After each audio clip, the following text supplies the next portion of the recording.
ஆயுள் சந்தா. அப்போ ஆயுள் சந்தா நாங்கள் பெற்றுக்கொண்டோம்டா அதை நாங்கள் பெருவனவு கொடுப்பனவு கணக்கில் வரவு வைக்கணும். ஆயுள் சந்தா கணக்கில் செலவில் பதியணும். அதில் சந்தா வருமானம் ஆயுள் சந்தா கணக்கில் வரவு வருமான கூட்டில் வருமானமாக பதிவுக்குள்ள செலவுண்டு வருது. ரைட். அடுத்தது இலாப நோக்கமற்ற அமைப்பிட நிதி இந்த வருமான கூற்று வருமானங்களிலிருந்து செலவாக கழிக்கிறது. வருமானமும் செலவும் வரும். அடுத்தது இலாப நோக்கமற்ற அமைப்புகள் வணிக தொழிற்பாடுகளில் ஈடுபடும். இலாப நோக்கமற்ற அமைப்புகள் வணிக தொழிற்பாடுகளில் ஈடுபடும். அப்படி வணிக தொழிற்பாடுகளில் ஈடுபட்டுச்சுன்னு சொன்னால் அந்த இலாப நோக்கமற்ற அமைப்பிட அந்த வணிக சிற்றுண்டி சாலைகள், அதே மாதிரி உணவகங்கள், இசை கச்சேரிகள், அடுத்தது புத்தக சாலைகள், அதே மாதிரி போட்டோகாப்பி கடைகள், என்னென்ன பிரதி எடுக்கும் நிழல் பிரதி எடுக்கும் சேவை நிலையங்கள், இப்படி வணிக தொழிற்பாடுகளில் ஈடுபடுகின்ற நேரம் படுத்தங்க கவனம் இருக்கணும். வணிக தொழிற்பாடுகளில் ஈடுபடுகின்ற நேரம் நீங்கள் அதில் வருமானம் செலவை நீங்கள் வருமானக்குள்ளாம் பதியணும். ஆனால் அதுக்குண்டு அதில் மிக குறைய தனியாக கணிக்கச்சுன்னா எதிர சிற்றுண்டி சாலை மிக குறை அல்லது விசை நிகழ்ச்சியால் மிக குறைண்டு தனியை கேட்டால் தான் நீங்கள் மிகை அல்லது குறை கணக்கும் கூட்டு செப்பரேட் அடிச்சோணும். அப்படி அது மிக குறை கணக்கும் கூட்டு கேட்கலண்டா அதில் வருமானம் செலவு வருமானம் குறித்து தான் வரும். நம்ம ஏழுக்கு வந்து பார்த்துருக்கோம். விசை கட்சியில் வருமானம் வந்தால் நெஞ்சோம் வருமானக்குள்ள வருமானம் பதிஞ்சோம். விசை கட்சியில் செலவு வந்தால் நெஞ்சோம் வருமானக்குள்ள செலவு பதிஞ்சோம். ஆனா மிகை அல்லது குறை கணிக்கும் கூட்டுண்டு கேட்டா தான் நீங்க என்ன வேணும், அந்த அந்த வணிக தொழிற்பாட்டில் வார வருமானம் செலவை கொண்டு தனி ஒரு மிகை அல்லது குறை கணிக்கும் கூட்டை நீங்க தயாரிக்கணும்.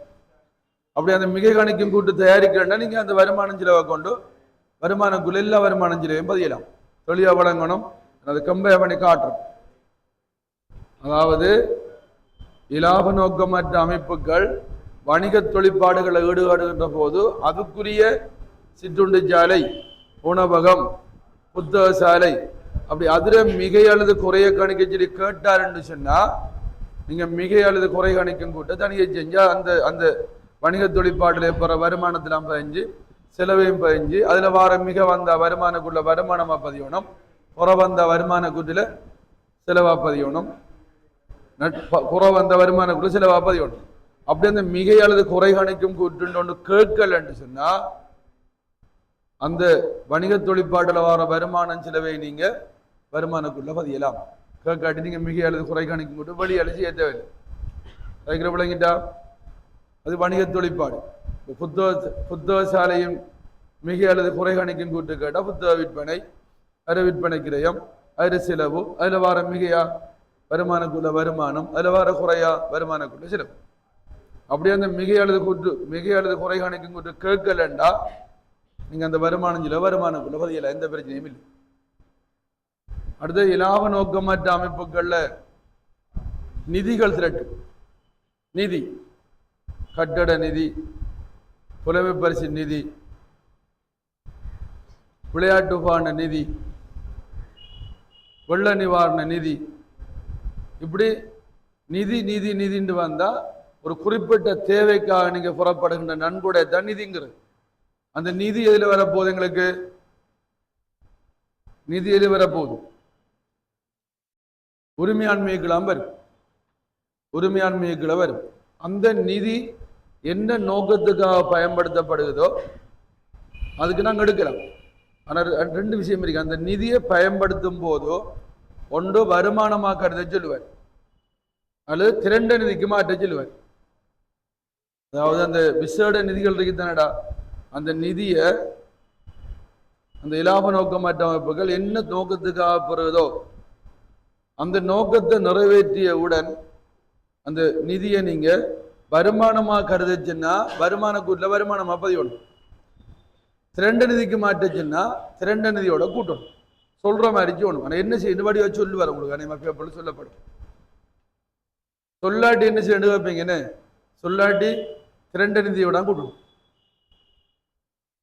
இந்த பயன்படுத்தப்படுற நிதியை ஒன்றும் சொல்லாட்டி திரண்ட நிதியோட கூட்டணும். வருமானமாக கருதுச்சுன்னா வருமானக்குள்ள வருமானத்தில் பதியணும். விளங்க சொல்றேன். ரைட். அடுத்தது இலாப நோக்கமற்ற அப்படின்னா நிதி நிலைமை கூட்டுங்கிற உங்களோட வளமையானது. இலாப நோக்கமற்ற நிதி நிலைமை கூட்டுங்கிறது நான் உங்களுக்கு செய்ய காட்டிட்டீங்கள வந்துடுங்க.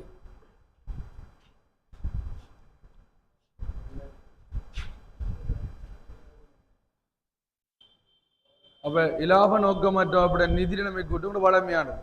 அது வளமையான நிதி நிலைமை கூட்டு அறிக்கை நீங்க பார்த்த வழங்கும் 12 வருஷ பாஸ் பேப்பர் இருக்கு உங்கள்கிட்ட. 12 வருஷ பாஸ் பேப்பர்லையும் நிதி நிலைமை கூட்டு கேட்டு ஒரு கல்வி அமர்ந்திருக்கேன். ஒரு கல்வி நியூ சிலபஸ்ல ஒரு வருஷம் வரல, நியூ சிலபஸ்ல ஒரு வருஷம் வரல, பழைய பாடத்திட்ட ஒரு வருஷம் வந்திருக்கணும். அப்ப நிதி நிலைமை கூட்டு அதாவது இலாப நோக்கமற்ற அமைப்பில் இந்த நிதி நிலைமை கூட்டு கேட்டு அந்த கேள்வி 20 புள்ளிக்கு வரணும். நிதி நிலைமை கூட்டுங்கிறது பெருசியானே. நிதி நிலைமை கூட்டு கேட்டாருன்னா அந்த கேள்வி இலாப நோக்கமற்ற அப்படி நிதி நிலைமை கூட்டு கேட்ட கேள்வி பெருசா 7க்கு வரல. அதே மாதிரி இந்த வணிக தொழிற்பாடுகளில் ஈடுபாடு நேரம் அந்த மிகை அல்லது குறை கணிக்கும் கூட்டுங்கிற கேள்வியும் 10ஆம் ஆண்டு பிரபந்திக்க மாட்டேன் அப்படி கேள்வி. இதெல்லாம் நம்மளோட டியூட்ல இருக்கும். 7க்கு வராத விடயங்கள் இருக்கும். பாஸ் பேப்பர்ல வந்ததோட சேர்த்து நீங்க என்ன வேணும், பாஸ் பேப்பர்ல வந்த கேள்வியோட சேர்த்து நம்மளோட டியூட்ல இருக்கிற கேள்விகளையுமே என்ன வேணும் செய்து பார்க்கக்கூடாது. நீங்க முழுமையான அறிவு உங்களுக்கு கிடைக்கும். பாஸ் பேப்பரை மட்டும் செஞ்சுட்டு போய் இல்லை நீங்க வெளில இல்லாது. டியூட்ல இருக்கிற சில விடயத்தை பாருங்க, ஏல வராத சில விஷயங்களே டியூட்ல இருக்கும், அதையும் சேர்த்து படிக்கணும். முடல் பேப்பர் செய்வோம், அதுலேயும் சில விடயம் ஏல வராது இருக்கும். அப்ப இது மிக முக்கியமான அறிக்கை. சரியா? திரண்ட நிதி அணையமோட இறுதி திரண்ட நிதி காண்ற மாதிரி கேள்வி வரும். அதுல ஒன்று ஆரம்ப திரண்டு நிதி தந்தாருண்டா ஆரம்ப திரண்டையோட மிக வந்தா கூட்டுற புற வந்தா கழிக்கிறது. திரண்ட நிதி வேற, உரிமையாண்மை வேற.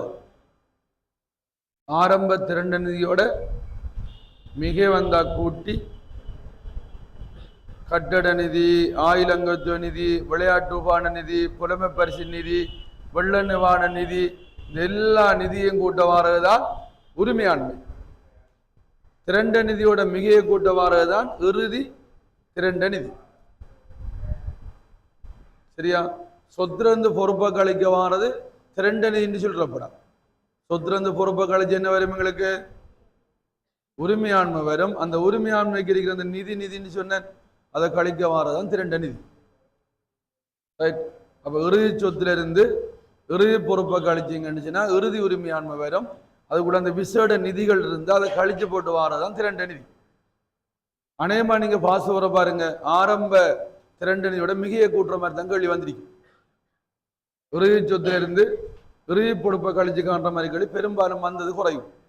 அப்படி வரையும் வரலாம். சரி, இப்படி கேட்பான போட்டு இறுதி திரண்ட நிதியை தந்து விட்டேன்னு ஆரம்பத்தை கேட்பாங்க. எப்படி காண்ற இறுதி திரண்ட நிதியை தந்து விட்டு ஆரம்பத்தை கேட்டா என்ன? இறுதி திரண்டையிலிருந்து இந்த மிகையை கழிச்சு விட்டீங்க. அதே மாதிரி இறுதி திரண்ட நிதியிலிருந்து ஆரம்ப திரண்ட நிதியை கழிச்சிங்கன்னா உங்களுக்கு என்ன வரும்? மிகை வரும். அப்படி மிகையை கண்டுபிடிக்கலாம். பிளஸ் வந்தா மிகை, மைனஸ் வந்தா குரண்டி அப்படி நாங்க கண்டுபிடிக்கலாம். ரைட். இதுல உங்களுக்கு என்ன சொல்றேன்னா, இந்த இலாப நோக்கமற்ற 3 வகையான வினாக்களை நீங்க எதிர்பார்க்கலாம்.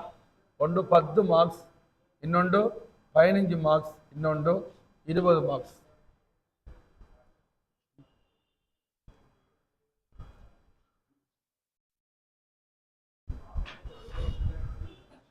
ரைட்.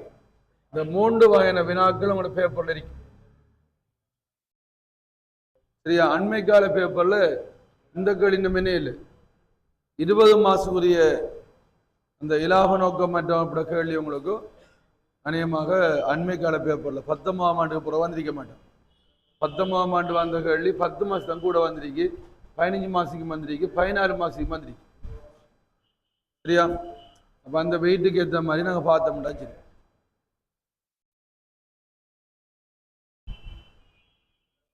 ரைட். உங்களோட டியூட் எடுங்க, டியூட் எடுங்க. ஆன்லைனில் இருக்கிறாங்களே நான் உங்களுக்கு டியூட் அனுப்பியிருக்கேன். அந்த டியூட் எடுத்தீங்கன்னா சரி.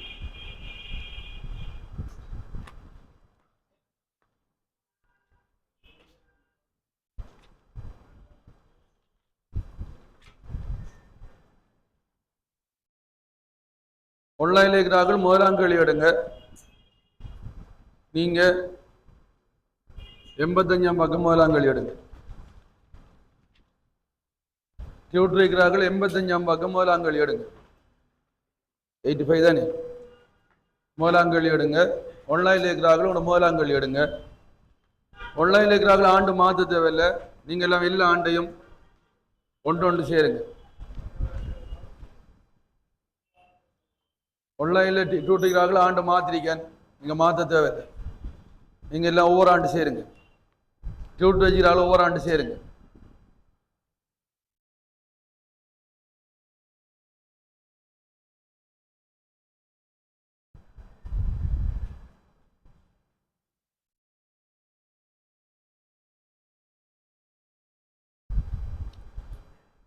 முழுவை மாத்திரம் ஒவ்வொரு ஆண்டு சேர்றான். 26ஆம் ஆண்டு ஆக்கிடான்.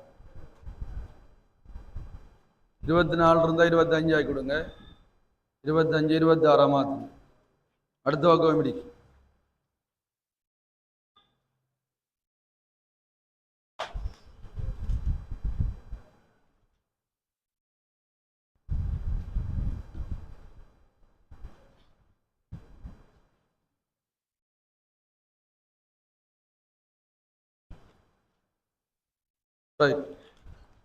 பாருங்க, இப்படி கேள்வி வருதாமண்ணா உங்களுக்கு 20 மார்க்ஸுக்கு வருமா?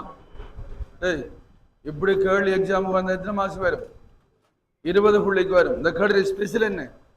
பரீட்சை மீது வந்திருக்க, பரீட்சை மீது அந்த கேள்வி கேட்க. ரைட், கவனிங்க எல்லாரும். வேண்டப்படுவ பாருங்க, சந்தா கணக்கு கேட்க. உங்களோட ஆன்சர் காப்பி எடுங்க.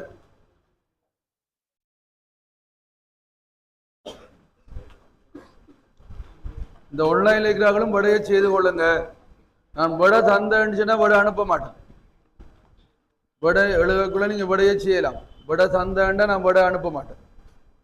ஏற்கனவே நாங்கள் டே கிளாஸ் எல்லாம் விடை உங்களுக்கு அனுப்பியிருக்கேன். நீங்க திரும்ப திரும்ப விடை கேட்கீங்க. பேப்பர் செய்யக்குள்ள எங்க இருக்குன்னு விளங்கல. அதுல விளங்கப்படுத்தக்குள்ளே விடையை தாரன். விடை தந்த புற விடை கேட்காதுங்க. ஒழுங்கா இருந்தால் தான் கிளாஸுக்கு எடுப்பேன். ஒழுங்கு இல்லாத எடுக்க மாட்டேன். ப்ராக்டிஸ் பண்ணுங்க. சிஏல மட்டும் தான் கிளாஸுக்கு வரணும். இது ஏழுக்கு நான் 2.5 தாண்டி 1ல் 1 போடுங்க. சந்தா கணக்கு அடிங்க. சந்தா கணக்கு ரூபாயிரம். ஒரு 6 வரிக்கு அடிச்சா போதும். ஒரு 6 வரிக்கு அடிங்க. நேற்று செய்த மாதிரி தான் 6 வரிக்கு அடிங்க.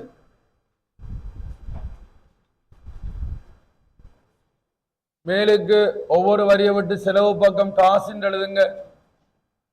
வரவு பக்கம் வருமான செலவு கணக்குன்னு எழுதுங்க. அதுக்குள்ள 2 வரி விட்டு போட்டு பேலன்ஸ் கோட் அடிங்க.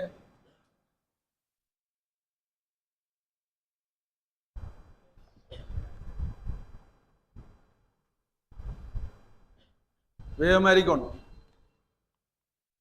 அதுக்குள்ள 2ஆம் நம்பர் 2 கூட இடங்களை விடாம செய்யுங்க. ரைட், 2வது கேள்வி தான் இதுவரைக்கும் நம்முடைய ஏஎல் பேப்பர்ல வராத கேள்வி உண்டு. 2ஆம் கேள்வி நம்ம இருக்கிற 12 வருஷ பேப்பர்லையும் இருக்க மாட்டோம். 31/3/2026 முடிவடையும் 3 மாதங்களுக்கான புத்தக சாலையின் மிகை அல்லது பற்றாக்குறை கணிக்கும் கூட்டு. இது எதுக்குரியது? புத்தக சாலை ஒன்று நடத்துறாரு. அந்த புத்தக சாலையால வரக்கூடிய மிகை அல்லது குறை கணிக்கின்ற கூட்டு. இது உங்களோட வருமான கூட்டு மாதிரி வரும். நம்ம தனி உடைமையில படித்தோம், அதில் வருமான கூட்டு கணக்கெட்டு ஜாம்பால படித்தோம், அந்த ஃபார்மேட்டுக்கு வரும். சரியா? அப்ப இது ஒரு நிதி கூட்டு இல்லை. இது நீங்க அமைப்பிட பேர்ல எழுத தேவையில்லை. என்ன எழுதுங்க? ஹாஃப் சைட் தானே, ஃபுல்லு ஹாஃப் சைட் எழுதுங்க. 31/3/2026 முடிவடைந்த 3 மாதங்களுக்கான 31/3/2020 கேட்டு எழுதுங்க. 31/3/2026 முடிவடைந்த 3 மாதங்களுக்கான புத்தக சாலை மிகை அல்லது குறை கணிக்கும் கூற்று ரூம் 3 சைவர் கட்டாயம் போடுங்க. 31/3/2026 முடிவடைந்த 3 மாதங்களுக்கான புத்தக சாலை மிகை அல்லது குறை கணிக்கும் கூற்று ரூம் 3 சைவர் அடிங்க. ஒரு 10 வரிக்கு அடிச்சா போதும். 10 வரிக்கு அடிங்க. ஆஃப் சைட் தான் அடிக்கிறேன். எழுதுங்க. 10 வரிக்கு விற்பனை வரும் எழுதுங்க. களி விற்பனை கிரயம் எழுதுங்க. விற்பனை கிரயம் எழுதுங்க. மொத்தலாம் எழுது இல்லையா? மொத்தலாம் எழுத தேவையில்லை. இலாப நோக்கம் மற்ற தானே. விற்பனை கிரயம் எழுதுங்க. மொத்தலாம் எழுத தேவையில்லை. வெளிநாக்கா புள்ளி உரைய பொருள் எழுதாது. ஒரு வரி விட்டு போட்டு களி செலவு கண்டு எழுதுங்க. ஒரு வரி விட்டு போட்டு களி செலவு கண்டு எழுதுங்க. புத்தக சாலைக்குரிய வருமானம் செலவெல்லாம் இல வரும். சரியா? அதுக்கு இந்த விற்பனை கிரயத்தை கண்டுபிடிக்கும். அப்ப இதுக்கு செய்க வண்ண கொடுங்க. விற்பனை கிரயத்துக்கு செய்க வண்ண கொடுங்க. இந்த ஹாஃப்ல இடம் இருக்குதானே, செய்கண்டு எழுதுங்க. செய்க 3 சேவரை போட்டு 1 விற்பனை கிரயம் எழுதுங்க. விற்பனை கிரயம் எழுதுங்க. கொஞ்சம் கவனிங்க. இது புது அமைப்பு தானே, 3 மாதம் ஸ்டார்ட் பண்ணி அப்ப என்ன இருக்காது, பிரிக்காது. அப்ப எழுதுங்க. கொள்வனவன் எழுதி கொள்வனவன் எழுதுங்க. ஒரு 2 வரி விட்டு களி இறுதி இருப்புன்னு எழுதுங்க. களி இறுதி இருப்புன்னு பிரேக்கெட் பண்ணி பேலன்ஸ் போட்டு அடிங்க. கொள்வனவு 2 வரி விட்டு களி இறுதி இருப்பு கழிச்சா விற்பனை கிரயம் வரும். அந்த விற்பனை கிரயம் தான் விட தள்ளி விட்டா சரி. சரியா? நீங்க தேவை நாங்க செய்யலாம். இது 2ஆம் கேள்வி. 3ஆம் கேள்வி என்ன கேட்கார்? நலம்புரி சங்கத்துல வருமான கூற்று. அது வளமையானது. வருமான கூற்று போடுங்க. 3 போடுங்க. அது நிதி கூற்று தானே, வருமான கூற்று. கேள்வி போடுங்க. நலம்புரி சங்கத்தின் ஹாஃப் சைட் தான். நலம்புரி சங்கத்தின்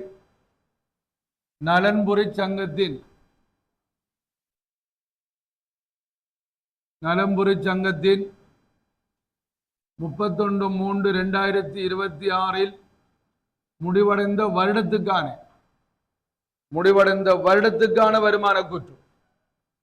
நலம்புரி சங்கத்தின் 31/3/2026 முடிவடைந்த வருடத்துக்கான வருமான கூற்று ரூம் 3 சேவர் அடிங்க. ஒரு 15 வரி வரைக்கும் அடிங்க. 15 வரி வரைக்கும் அடிங்க. 15 லைன் வரைக்கும் அடிங்க. வருமானம் கண்டு போடுங்க. ஹெடிங் வருமானங்கள். ஒரு 6 வரியை விட்டு களி செலவுகள். வருமானங்கள் களி செலவு கண்டு போடுங்க. வருமானங்களுக்கு ஒரு 6 வரி விட்டா போதும், கூட வர மாட்டான். வருமானங்கள் ஒரு 6 வரி விட்டு களி செலவுகள்.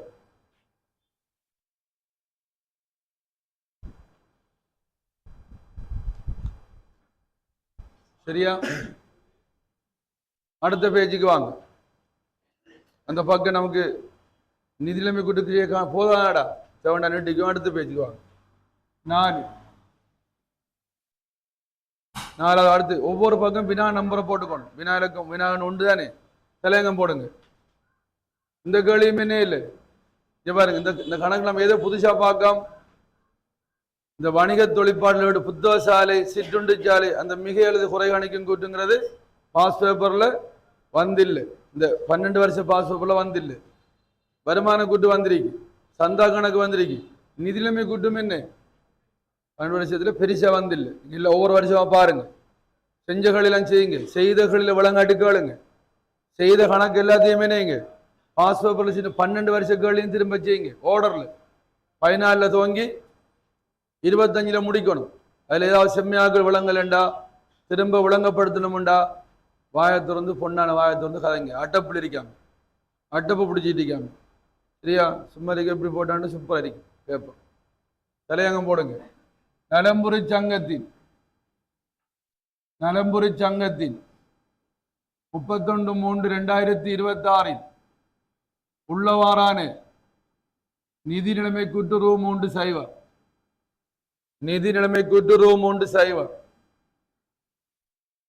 அடிங்க அந்த பேஜ் ஃபுல்லா அடிங்க.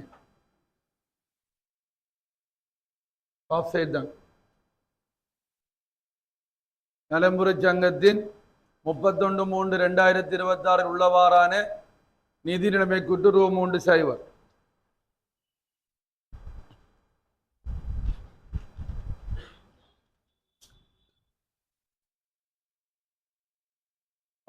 சொத்துக்கள்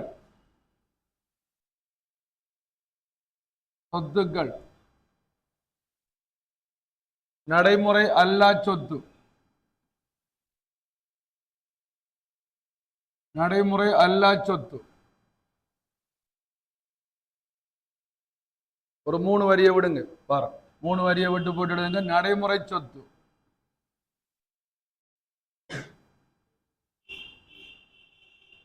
நடைமுறை சொத்துல இங்க பாருங்க, புத்தக கடை தானே, புத்தக கடை ஒன்று இருக்குதானே, புத்தக இருப்பு ஒன்று இருக்கும் தானே. அப்ப நடைமுறை சொத்துல புத்தக இருப்புன்னு எழுதுங்க. புத்தக இருப்புன்னு எழுதுங்க. புத்தக கடை இல்லாட்டி நீங்க எழுத தேவையில்லை. புத்தக இருப்புன்னு எழுதி போட்டு வியாபார வறுமையில எழுதாங்க. வரலாம் வராம விடலாம். எழுத போறாண்டா பழக்க தோஷத்துல. புத்தக இருப்புன்னு எழுதி போட்டு ஒரு 5 வரியை விடுங்க.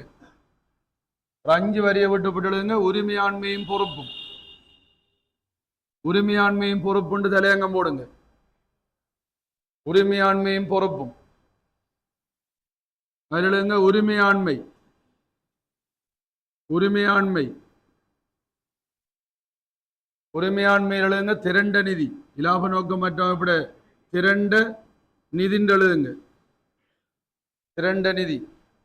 திரண்ட நிதிக்குள்ள ஒரு 2 வரியை விட்டு போட்டு நடைமுறை பொறுப்புன்னு எழுதுங்க. நடைமுறை பொறுப்பு எழுதுங்க. அதில் ஒன்றும் எழுத வேணாம். நடைமுறை பொறுப்பில் கடன் கொடுத்த வரலாம். இது இலாப நோக்கம் மற்றப்படா. இலாப நோக்கம் இருந்தால் தான் கடன் பட்டோம் கடன் கொடுத்துடலாம் பாரு. இல்லை வரலாம் வராமடலாம். ரைட் விளையும் மொழியிடணும். கவனிங்க, இது இலாப நோக்கமற்ற அமைப்பு. நீங்க இவிடத்தை ஆதனம் புரிவு பாண்டம் என்றும் எழுதலாம், ஒவ்வொரு சொத்தாகவும் எழுதலாம், மார்க்ஸ் கிடைக்கும். ஆதனம் புரிவு பாண்டம் என்றும் எழுதலாம். ஆதனம் புரிவு பாண்டம் அப்படின்னா வெளியில ஒர்க் செய்யணும். திரையன் திரண்டு தெய்வு செய்யணும்.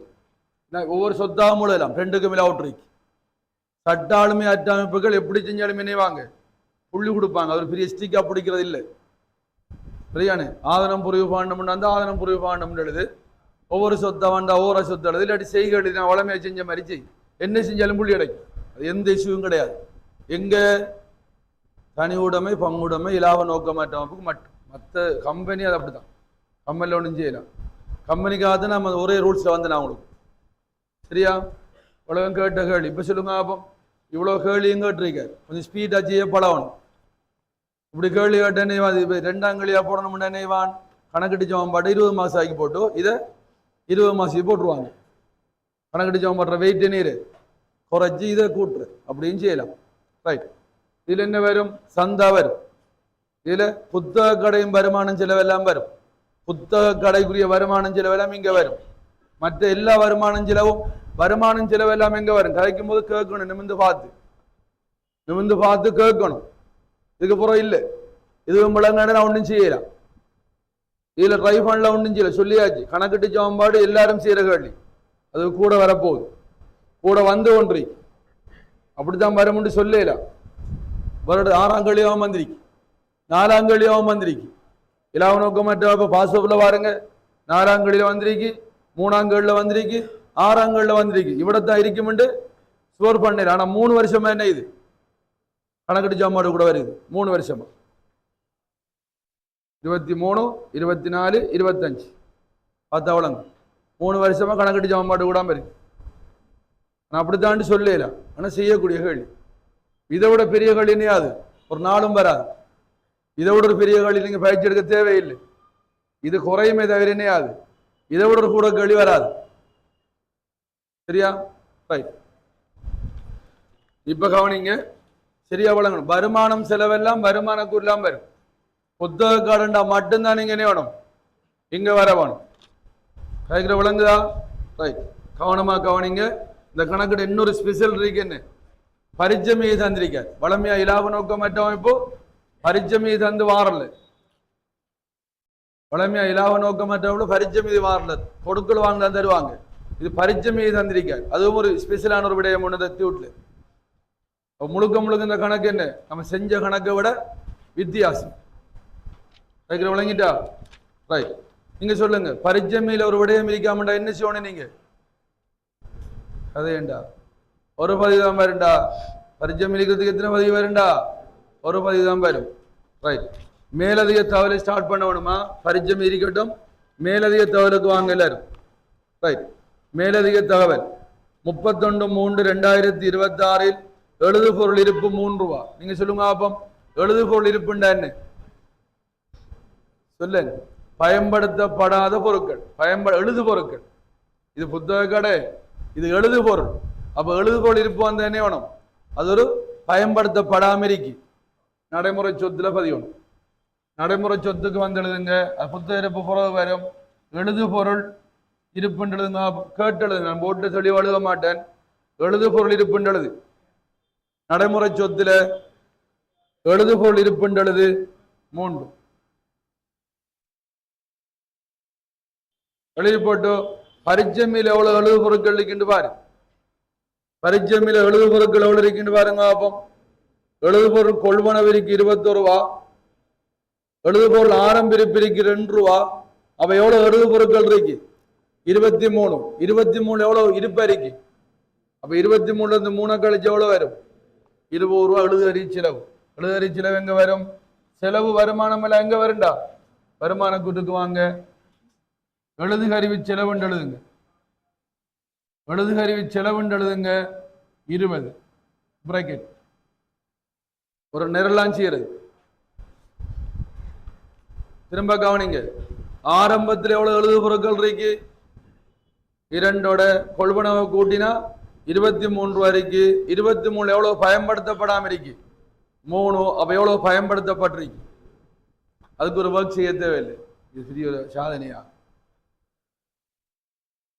2 31/3/2026 என்ன?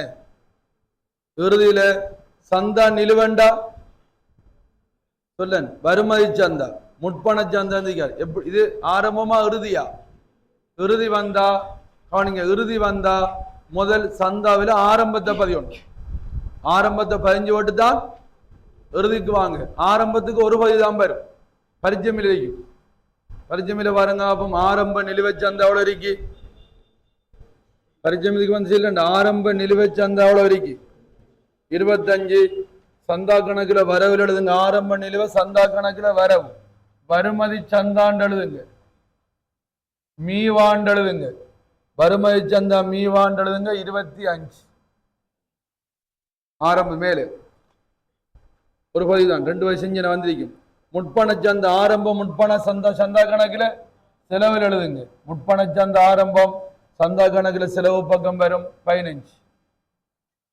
மீவா ஆரம்பத்துக்கு முற்பண சந்தாண்டு எழுதி மீவாண்டு எழுவணும். சரியா?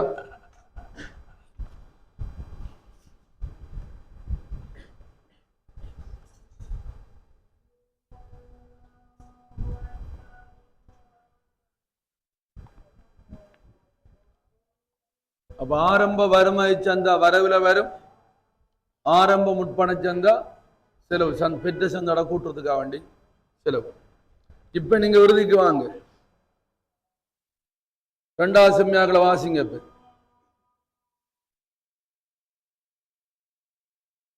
சந்தா நிலுவண்ட வருமதி சந்தானே நடைமுறை சொத்துல பதிங்க. இறுதி வருமை நடைமுறை சொத்து. நடைமுறை சொத்துல பதிங்க. முறை 40.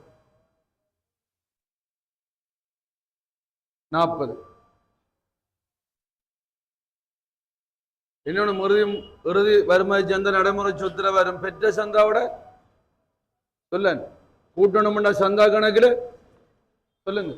செலவுல பதிங்க. ஆகாடி மீசு வருமதி சந்தா மீசு பதிங்க 40.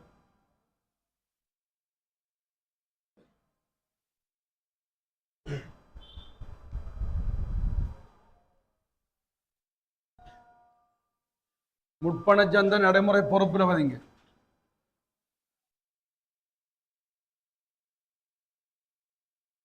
அடுத்த ஆண்டுக்காக பெற்றது 10.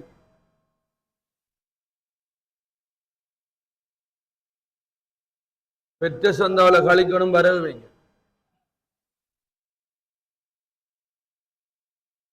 முப்பண சந்தா மீசி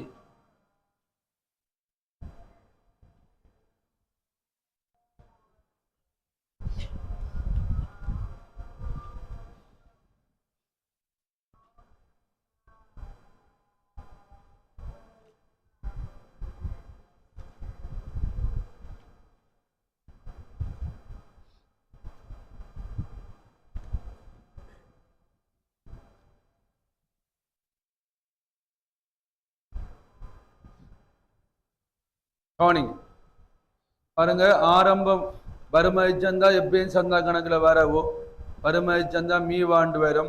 ஆரம்ப முற்பண சந்தா சந்தா கணக்கில் செலவில் வரும், மீவாண்டு செலவில் வரும். ரைட். அடுத்தது இறுதி வறுமை என்ன நடைமுறை ஆண்டுக்கான சந்தா இன்னும் பெறல.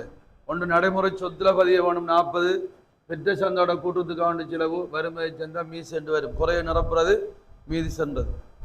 இறுதி முற்பண சந்தான் என்ன அடுத்த ஆண்டுக்கான சந்தாவை நடைமுறை ஆண்டு பெற்றிருக்கோம். அப்போ அடுத்த ஆண்டுக்கு கொண்டு வரதுக்காக வேண்டி முற்பணமாக பெற்ற சந்தா நடைமுறை பொறுப்பில் பதியணும். பெற்ற சந்தாவில் கழிக்கணும்டா வரவு முற்பண சந்தா மீ சென்று. 3 மூணாவது மேலெழுத்தோட பாருங்க. 1/4/2025 காணப்பட்ட சந்தா நிலுவையில் உள்ளடக்கப்பட்டிருந்த 10 ரூபாய் பெற முடியாதென தெரிய வந்துள்ளது. பெற முடியாதுண்டா என்ன சொல்லுங்க? பதிவளிப்பு. சந்தாவை பதிவளி சந்தா இல்லைங்க பெற முடியாதுன்னு சொன்னா அறவிட முடியாத கடை மாதிரி அந்த சந்தாவை பதிவளிக்கணும். பதிவளிக்கிறேன்டா என்ன கழிக்கிற.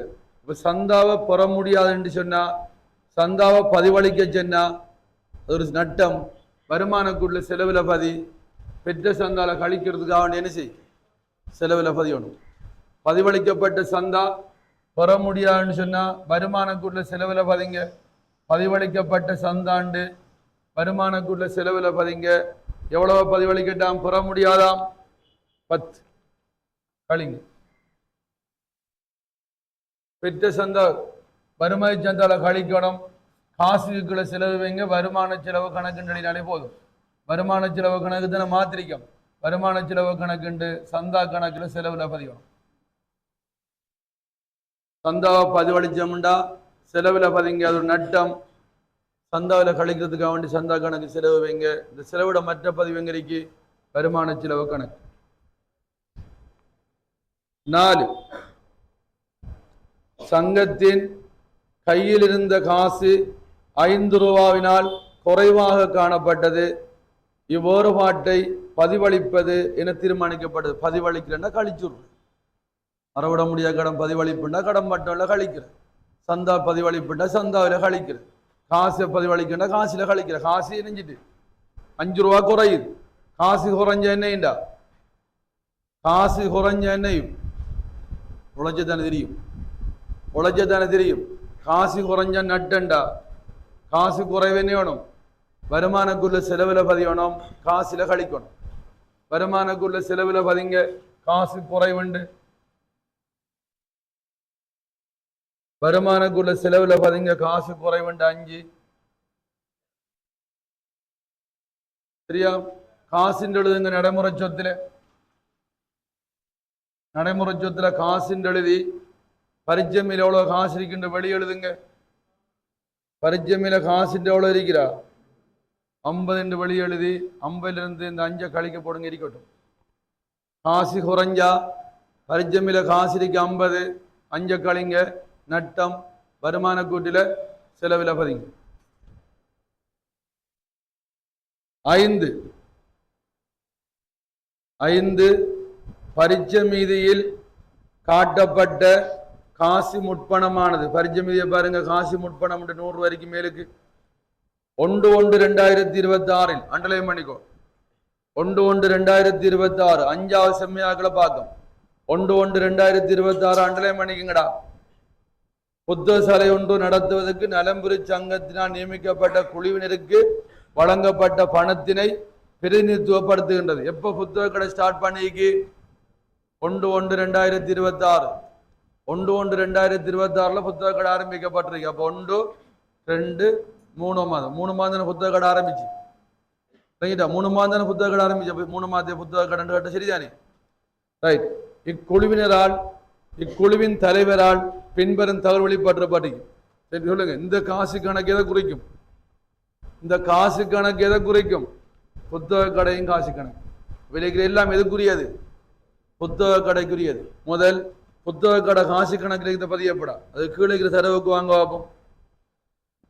அது கீழே இருக்கிற தரவுக்கு வாங்க. புத்தக கடை காசு கணக்கில் கீழே இருக்கிற தரவை முடிப்போம். 31/3/2026 புத்தகங்களினதும் சஞ்சிகளினதும் இருப்பு 120. என்ன இருப்போ? இரு இருப்பு. இரு இருப்புண்டா என்ன? விற்கப்படாம இருக்கு. புத்தகம் இருக்கு, அங்கே மெகசினும் இருக்கு. சஞ்சி என்றா மெகசின் இருக்கு. புத்தகத்துக்கு இன்னும் செம்மையாக்குற இக்களுக்கு வாட்ச வழங்க. இந்த புத்தக இருப்பை நடைமுறை சொத்துக்கு வந்து வெளி எழுதுங்க. புத்தக இருப்புக்கு நேர வெளியில 120 எழுதுங்க. என்றதுக்கு இன்னும் செம்மையாக்குறதுக்கு கணக்க வாட்ச வழங்க. நிரல் அழி விட்டுங்கன்னா வெட்ட வேண்டி வரும். இங்க பாரு, விற்பனைக்கிரியங்கான கழிக்கணும், செம்மையாக்களை முடிச்சு போட்டு கழிப்போம். அடுத்த பாயிண்ட்ஸை பாருங்க. அங்கத்தவர்களினால் அன்பளிப்பு செய்யப்பட்ட 75 ரூபா பெறுமான புத்தகங்களில் 50 ரூபா பெறுமான புத்தகங்கள் 31/3/2026 விற்பனை செய்யப்படாமல் இருந்தன. இத்தொகை 31/3/2026 உள்ள இருப்பில உள்ளடக்கப்படவில்லையாம். சொல்லுங்க, புத்தகம் எவ்வளவு எங்களுக்கு அன்பளிப்பா கிடைச்சிருக்கு? சொல்லுங்க, 25 ரூபா அன்பளிப்பா கிடைச்சிருக்கு. அன்பளிப்புண்டா என்ன? கடுங்கழிச்சிலுங்க, இலவசமா கிடைச்சிருக்கு, ஃப்ரீயா கிடைச்சிருக்கு. புத்தகம் அன்பளிப்பா கிடைச்சிருக்கு. நம்ம என்ன கடை வச்சிருக்கோம்? புத்தக கடை. புத்தகம் அன்பளிப்பா கிடைச்சா கொள்வன வட கூட்டவனும். இங்க வாங்க, விற்பனை கிரியத்துக்கு வந்து கொள்வனவுக்களை அன்பளிப்பு புத்தகம் எழுதுங்க. அன்பளிப்பு புத்தகம் எழுதி கொள்வனவு புறவு வரும் 75 போடுங்க. 75 சொல்லுங்க. புத்தகம் அன்பளிப்பா கிடைச்சா எங்களுக்கு என்ன? வருமானம் தானே? வருமானக்குள்ள பாருங்க. வருமானத்துல பதி புத்தக அன்பளிப்புண்டு. புத்தகம் ஃப்ரீயா கிடைச்சா புத்தக கடை கொள்வனவை கூட்டு புத்தக அன்பளிப்புண்டு வருமானத்துல பதிங்க 75. அதுல 50 ரூபா புத்தகம் என்ன செய்யப்படாம இருக்கு? விற்கப்படாம இருந்தா நீங்க இருப்பட கூட்டுங்க. புத்தகம் இருப்பட 50 கூட்டுங்க. கூட்டினா எவ்வளவு வரும்? 170 ரூபா வரும். விற்கப்படாம இந்த 120 இருப்பாத்தான் இருக்கு. 50 ரூபா புத்தகம் விற்கப்படாம இருக்கு. அப்போ எவ்வளவு வரும்? 170. விற்பனைக்கிரியங்கான கழிங்க. விற்பனைக்கிரியங்கான்றதுக்கு 170 கழிக்க போடுங்க. விற்கப்படாத புத்தகத்தை கழிச்சா தான் வித்து வரும். இப்ப இதுல உங்களுக்கு ஒருத்தரும் டவுட் வரலையா? உங்களுக்கு தான் டவுட்டே வராது. ஒருத்தரும் டவுட் வரலையா? இதுல இந்த செம்மியாக்கள் ஒரு டவுட்டும் வரலையா? வாட்சி பாருங்க பாப்போம். எவ்வளவு அன்பளிப்பா புறப்பட்ட புத்தகம்? புத்தக கடன் வச்சிருக்காய். கொள்வனவா கூட்டுறோம். வருமான கூட்டுல வருமானத்தை வரும். எவ்வளவு விற்கப்படாம இருக்கு? சொல்லுங்க, 50. விற்கப்படாட்டி என்ன? இருப்பு. அந்த இருப்பு கூட இல்லையாம். அப்ப இருப்பட கூட்டி இருப்பு வைப்பாஞ்சிருக்க. என்ன விடத்து டவுட் வர வேணும்? 75 ரூபா புத்தகம் வந்திருக்கு. 50 ரூபா விற்காம இருக்கு. எவ்வளவு வித்துட்டோம்? 25 விற்கப்பட்டிருக்கு. அதை பத்தி ஒன்றுமே என்ன இல்லை. சொல்லாட்டதுக்கு சரியா பயஞ்சாச்சு. ஒன்றுமே சொல்லாட்டி வித்த அதுக்குள்ள இருக்கும். வித்தா விற்பனைக்கு இருக்கின்றான். சரியாடா அவளது ரைட். அப்ப நீங்க ஓவரா யோசிச்சு உடம்புக்கு ஆகுது. சரியா? எவ்வளவு அன்பளிப்பா வந்த 75, எவ்வளவு விற்காம இருக்கு 50, எவ்வளவு வித்தாச்சு சொல்ல. அதை பத்தி நீ சொல்லியிருக்காரா? சொல்லாட்டி சரியா பயஞ்சாச்சு. நீங்க ஒன்றும் செய்ய தேவையில்ல. அடுத்த பக்கம் என்ன முடியல கேட்டுங்க. தளபாடங்களுக்கு அடுத்த பக்கம் போயிட்டுவா. தளபாடங்களுக்கான 3 மாத பெருமானத்தை 5 ரூபா. தளபாடம் 3 மாதம் சொல்றேன். 3 மாதம் ஏன் சொல்றேன்டா? தளபாடம் பரிச்சமையில் இல்லை. காசு புத்தக கடையும் காசு கணக்கில் இருக்கு. புத்தக கடை ஆரம்பிச்சு எத்தனை மாதம்? ஜனவரி, பிப்ரவரி, மார்ச் எத்தனை மாதம்? அப்ப காசு கணக்குல எவ்வளவு தளபாடம் இருக்கு? காசு கணக்க பாருண்டா, எவ்வளவு தளபாடம் இருக்கு சொல்ல. அப்ப காசு கணக்குல செலவுண்டா கழிச்சிருக்காரு. தளவாட கணக்கு வரவு தானே. தளவாடம் எங்க வரும்? நடைமுறை அல்லா சொத்துல பாருங்க, தளவாடம் உண்டு. தளபாடம் உண்டு நடைமுறை அல்லா சொத்துல பாருங்க. வெளியில பாருங்க 40 எவ்வளவு தேஞ்சி வைத்து இந்த தளபாடம் புத்தக கடையில இருந்து வந்திருக்காம புத்தக கடை ஆரம்பிச்சு 3 மாதம் தானே. அவ 3 மாதத்தை தேவைங்கிற சரிதானே. தளபாடம் எவ்வளவு குறையும்? 5 கழிச்சா 35. தளவாடத்தை ஒரு செலவு தானே. இந்த தளவாடம் எங்கிருந்து வருகிறது? பரிச்சமிலிருந்து வருதா, காசு கணக்குல இருந்து வருதா? காசு கணக்கு எதுக்குரியது? புத்தக கடைக்குரியதா? புத்தக கடையின செலவுல பாருங்க, புத்தக சாலையின் செலவுல பாருங்க தளவாட பெருமானத்தை உண்டு. தளபாட பெருமானத்தை உண்டு பாருங்க செலவில் 5 ரூபா. புத்தக கடைக்குரிய செலவெல்லாம் புத்தக கடைக்கு வரும். மற்ற எல்லா வருமானம் செலவும் எங்க வரும்? வருமான கூட்டுக்கு வரும். கவனம், சரியா? அடுத்தது, அலுவலக வாடகையில் 3 1 பங்கு புத்தக சாலைக்கு விதிக்கப்படல் வேண்டும். அலுவலக வாடகையில 3 1 பங்கு புத்தக கிடைக்கும். மற்ற வாடகையெல்லாம் ஒன்றும் சொல்லப்படாத செலவெல்லாம் வருமான கூட்டு போகும். டேய், அடுத்த 2 செலவு இருக்கிறா. ஒன்று புத்தக கடையின் செலவு, இன்னொன்று வருமானக்குள்ள வார செலவு. ஒன்றும் சொல்லாத செலவெல்லாம் வருமானக்குள்ள பதி. புத்தக கடைன்னு சொன்னால் அதுக்குரிய செலவு புத்தக கடையில் பதி. எவ்வளவு வாடகை இருக்கின்ற பரிச்சயம் இதை பாரு சொல்லுங்க. எவ்வளவு வாடகை? 30ல் 3 1 பங்கு வாடகை எவ்வளவு வரும்? கடும் பிரித்தல் தானே. 30ஐ 3ஆல் பிரித்தால் 10. அது எதுக்குரிய வாடகையாம்?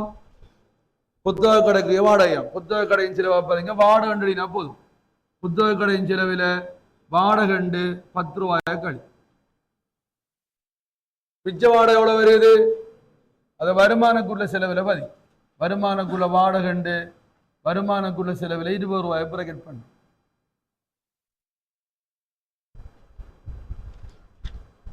அடுத்தது இன்னொரு பயன் பாருங்க.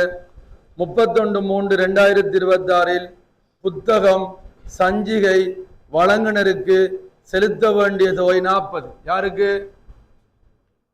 புத்தகம் சஞ்சிகை வழங்குனருக்கு கொடுக்க வேண்டிய தொகை 40. அதுக்கு என்ன பேர்?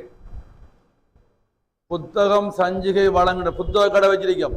புத்தகம் சஞ்சிகை வழங்குனருக்கு 40 ரூபா கொடுக்கணும்டா. அதுக்கு என்ன பேரு? வியாபார கொடுக்குமதிடா.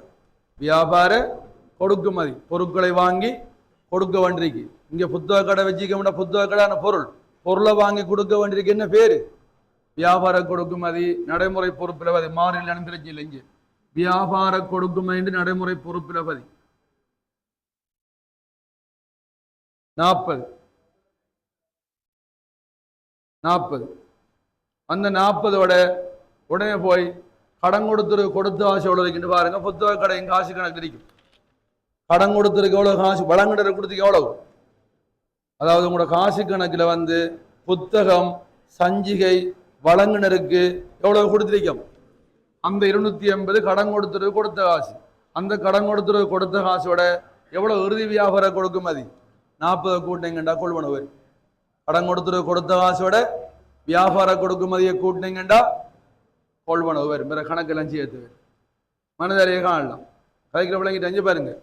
இப்போ உங்களுக்கு விளங்காட்டி எப்படி சொல்லணும்? நீங்க கடன் கொடுத்த காசு கடன் கொள்வனவிலிருந்து சும்மாளுறேன். கடன் கொள்வனவு எவ்வளவு தெரியா? கடன் கொள்வனவிலிருந்து கடன் கொடுத்தவருக்கு கொடுத்த காசு எவ்வளவு சொல்றடி? கடன் கொடுத்தவருக்கு கொடுத்த காசு 280 வரும். கழிக்க வாரதுதான் இறுதி மீதி 40 ரூபா. அப்ப கொள்வன எவ்வளவு வரைக்கும்? 320 வரைக்குமே இல்லையா? அது நீங்க எப்படி சிம்பிளா சொல்லலாம்? கடன் கொடுத்தவருக்கு கொடுத்த காசுல இறுதி கடன் கொடுத்துட கூட்டினீங்கண்டா கொள்வனவு வரும். ஆரம்ப கடன் கொடுத்த இருந்தா கழிக்கணும். என்ற சென்றாண்டு கொள்வனவு இல்ல ஆரம்ப கடன் கொடுத்தோம் இல்லை. ஆகவே எவ்வளவு கொள்வனவோ 320 விற்பனை கிரியத்துக்கு 320. ரைட். இதோட உங்களோட மேலத்தோல் முடிய காசு கணக்கு வாங்க. எல்லாரும் காசு கணக்கு எவ்வளவு காசு முற்பணம் இருக்கு? அது பரிச்சயமிலிருந்து வந்திருக்காடா. டே பரிச்சயமில்ல பாருங்கடா. காசு முற்பணம் 100 அப்படியே காசு கணக்கு வந்திருக்கு. வேற எந்த பதிவும் வராது. புத்தகம் சஞ்சிக விற்பனை எவ்வளவு? 300 எழுதுங்க. விற்பனையில் புத்தக கடைக்கு வந்து விற்பனைக்கு நேரம் 300 ரூபாய் எழுதுங்க. 300 ரூபாய் விற்பனைக்கு நேரம். அடுத்தது கடன் கொடுத்த காசு முடிஞ்சு, தளபாடம் முடிஞ்சு, விற்பனை ஊழியர் சம்பளம். இங்க பாருங்க, இந்த காசு கணக்கில் இருக்கிற எல்லா செலவும் புத்தக கடைக்கு தான் பாரு. என்ன காரணம் சொல்லுங்க? புத்தக கடையின் காசு கணக்கு தான் இது. ஆகவே புத்தக கடையின் செலவா பாத்தீங்க விற்பனை ஊழியர் சம்பளம் உண்டு. விற்பனை ஊழியர் சம்பளம் உண்டு பாத்தீங்க 15. போக்குவரத்து செலவு புத்தக கடை போக்குவரத்து எழுதுங்க. புத்தக கடையின் செலவில் 5. பிரகட் பண்ணிக்கங்க. அழைக்கிறாரு பிரகட் பண்ணுங்க. அடுத்தது புத்தக கடையில் எவ்வளவு காசு இருக்கிறது? காசு அந்த காசு புத்தக கடையில காசு மீது எவ்வளவு? 60. அந்த காசை நடைமுறை சொத்துக்கு வந்து இது பரிச்சயம் இருக்கிற காசு. எது? இந்த 50 ரூபா பரிச்சயம் இருக்கிற காசு. அது எவ்வளவு குறைஞ்சிட்டு 5. அதோட புத்தக கடையின் காசை கூட்டுங்க 60. இது பரிச்சயம் இருக்கிற காசு 50 குறைஞ்ச 5. இது எங்க இருக்கிற காசு? புத்தக கடையின் காசு. அதையும் காசோட கூட்டுது. அப்ப 50ல் 5 கழிச்சா 45, 60 கூட்டினா காசு மீதில 105 எழுதுங்க. நடைமுறை சொத்து. நடைமுறை சொத்துல பாத்தீங்க 105. சரியா? இதோட உங்களோட மேலெழுத்தோல் முடியுது. இப்ப எங்க வாங்க? பரிச்சை மீதிக்கு வாங்க. பரிச்சை மீத காசு முடிஞ்சு, காசு முற்பணம் முடிஞ்சு, நிலையான வைப்பு 60 ரூபா. நீங்க சொல்லுங்க, நிலையான வைப்பு எந்த தலைப்பில வரும்? ஒன்றும் சொல்லாட்டி நிலையான வைப்பு நடைமுறை அல்லா சொத்துல வரும். 3 மாதம் 6 மாதம் 1 வருஷம் தான் நடைமுறை சொத்து. நிலையான வாய்ப்பு எங்க வரும்? நடைமுறை அல்லா சொத்துல வரும். நடைமுறை அல்லா சொத்துல எழுதக்கொள்ள தளவாடத்துக்கு ஒரு வரி விட்டு போடுது. தளவாடத்துக்கு ஒரு வரி விட்டு நிலையான வைப்புன்றது நடைமுறை அல்லா சொத்துல. நிலையான வைப்புன்றது 60. மேலுக்கு ஒரு வரி விட்டு எழுதிக்க. சரியா? நிலையான வைப்பு 60 ரூபாய்க்கு 10% வட்டி பார்த்த எவ்வளவு வரும்? 6 ரூபா வரும். நிலையான வைப்பு வட்டி வருமானம் தானே? சொல்ல வருமானத்துல பாதி வருமான கூட்டில வருமானத்துல பாதி நிலையான வைப்பு வட்டின்னு எழுதி வருமானத்துல பாதிங்க 6 ரூபா. நிலையான வைப்பு நடைமுறை அல்லா சொத்து ஒன்றும் சொல்லாட்டி. சரியா? வட்டி வருமானம் பாருங்க, வட்டியும் 6 ரூபா வருது. பரிச்சமிலையும் பாருங்க பெற்ற வட்டி 6 ரூபா இருக்கு. அப்ப எவ்வளவு வட்டி வருது? 6 ரூபா. 6 ரூபாயும் எங்க இருக்கு? பரிச்சமிலுக்கு தலையில்லா வட்டியும் பெற்றாச்சு. ஒன்றும் செய்ய தேவையில்லை. உபகரணத்தை எங்க எடுத்துட்டு வாங்க. தளவாடத்துக்கு எழுதுங்க. உபகரணம் உண்டு. தளவாடத்துக்கு வழி எழுதுங்க. உபகரணம் உண்டு. வழியில 80 ரூபா எழுதுங்க. 80. எவ்வளவு திரண்ட செய்வு?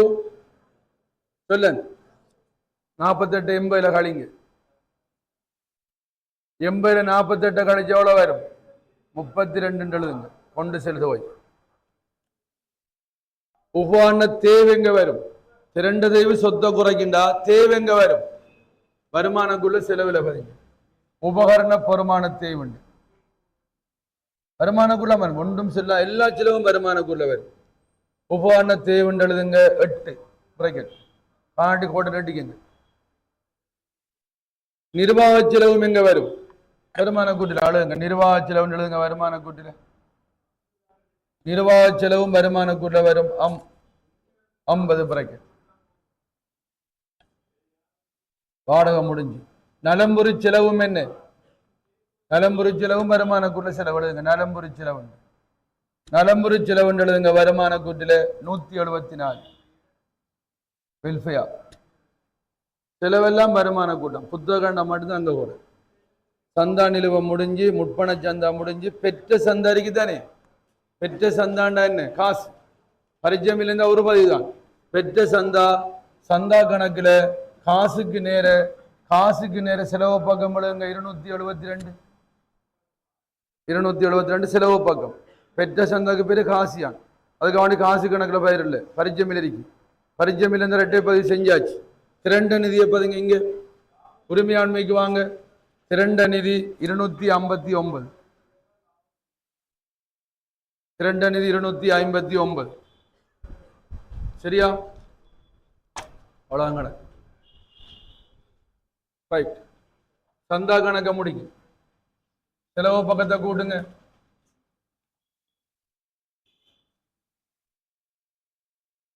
$337 சொல்லு. வரவு பார்த்து கொண்டு வாங்க. 337. 337 35 கழிங்க. எவ்வளவு? வருமான செலவு கணக்கு 302 எழுதுங்க. அதான் வருமானம். சந்தா கணக்கு வர வேண்டாம். வருமானக்குள்ள வருமானத்தில் வதங்க சந்தாண்டு. வருமானக்குள்ள வருமானத்தில் வதங்க சந்தாண்டு 302. வருமானத்தில் வதங்க. விற்பனை கிரயத்துக்கு வாங்க. அடிங்க 320ஓட 75 கூட்டி 170 கழிங்க. விற்பனை கிரயம் பேர் எவ்வளவு? 225 விற்பனை கிரயம். அந்த விற்பனை கிரயத்தை விற்பனைக்குள்ள பாருங்க 225. விற்பனையில விற்பனை கிரயத்தை கழிங்க 75. அதை மொத்தலாபம் எழுத வேணாம். மொத்தலாபத்துல இருந்து 75 செலவெல்லாம் கழிங்க. அடிங்க பேலன்ஸ் கோட்டு. எவ்வளவு வருது? 75 இருந்து செலவெல்லாம் கழிச்சா எவ்வளவு வருது? 40. இதுக்கு பேரும் மிகதான். எழுதுங்க. மிகன்னு எழுதுங்க. புறக்கட்டுக்குள்ள வருமான செலவு கணக்குன்னு எழுதுங்க. மிகை புத்தக கடையில் வார மிகை வருமான செலவு கணக்குன்னு எழுதுங்க. வருமான கூட்டத்தான் வருமான செலவு கணக்குன்னு சொல்லலாம். ஆகவே இங்க பாருங்க, புத்தக கடை இதே மாதிரி சிற்றுண்டி வரும், அதே மாதிரி உணவும் எல்லாம் வரும். அதுல வார மிகை வருமான செலவு கணக்குல வருமானத்துல பாருங்க எழுதுங்க. புத்தக சாலை மிகண்டு எழுதுங்க. புத்தக சாலை மிகண்டு எழுதி 40 ரூபாய் பாருங்க. புத்தக சாலையின் மிகை அங்க மிகண்டு வரும். வருமானக்குள்ள வருமானத்துல புத்தக சாலை மிகண்டு பாருங்க 40. ஓடல போ. இப்ப இந்த வருமானத்துக்களை கோட்டடிங்க. இந்த மொத்த வருமானத்தை கூட்டுங்க. மொத்த வருமானத்தை கூட்டுங்க. வருமானத்துக்களை பேலன்ஸ் கோட்டை அடிச்சு கூட்டுங்க. எவ்வளவு வருது? 423. 423 மொத்த வருமானம் எழுதுங்க. அதுக்கு நேரம் கட்டாயம் மொத்த வருமானம் எழுதுங்க. அதுக்கு நேரு செலவெல்லாம் கூட்டுங்க. செலவுகளை பேலன்ஸ் கோட்டை அடிங்க. செலவெல்லாம் கூட்டுங்க. கொஞ்சம் கோட்டை நீட்டி போட்டு செலவெல்லாத்தையும் கூட்டுங்க. எவ்வளவு வருது? கூட்டுறான் வருது. எவ்வளவு வருது? செலவாளையும் கூட்டுங்க. 287. இதுக்கு நேரம் மொத்த செலவு எழுதுங்க. 287 மொத்த செலவு எழுதுங்க. இன்னும் மறது ஓ படு. நான் சும்மா ஜொலிக்க உனக்கு அடிக்க பாருங்க.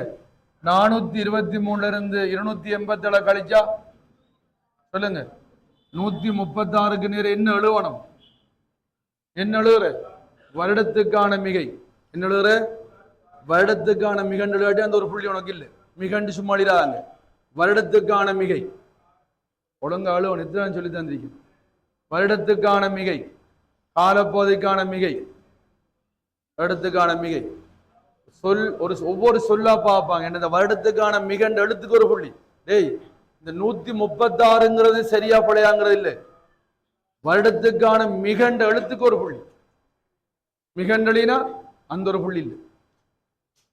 என்ன செய்யும்? மிகை கதை திரண்ட நிதியோட கூட்டணும். மிகை வேணும். இங்க அளவுக்குள்ள மிகண்ட அழுகுற அழுதுங்க. பிளஸ் உரிமையாண்மையில திரண்ட நிதியோட மிகையை கூட்டுங்க. 136. சரியா? ரைட். எல்லாம் முடியாச்சானே. நடைமுறை அல்ல நடைமுறை சொத்துக்களை பேலன்ஸ் கோட் அடிங்க. கூட்டுங்க. நடைமுறை அல்ல நடைமுறை சொத்தாலையும் கூட்டுங்க. எல்லாத்தையும் கூட்டுங்க.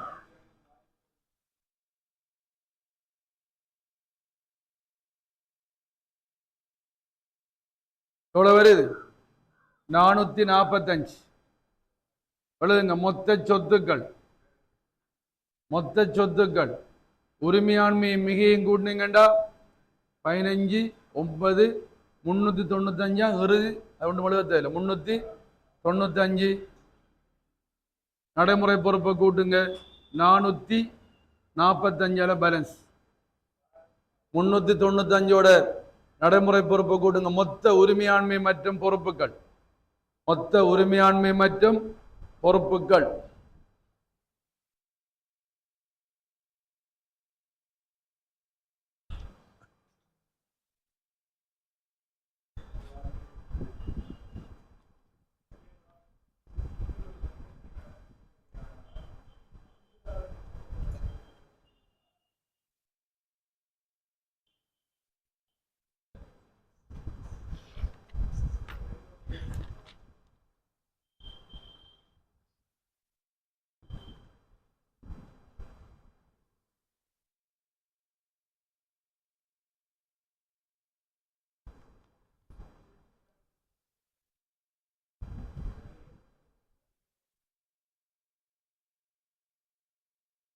சரியா? என்ன முக்கியம்? சரியா? அடுத்த நிதி நிலைமை கூட்டுக்கிட்ட மேற்கணக்கு செஞ்சிருக்கோம். இதையும் மந்திரி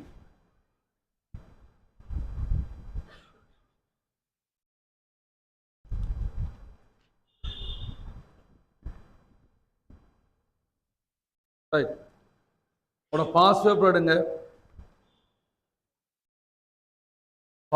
எடுங்க.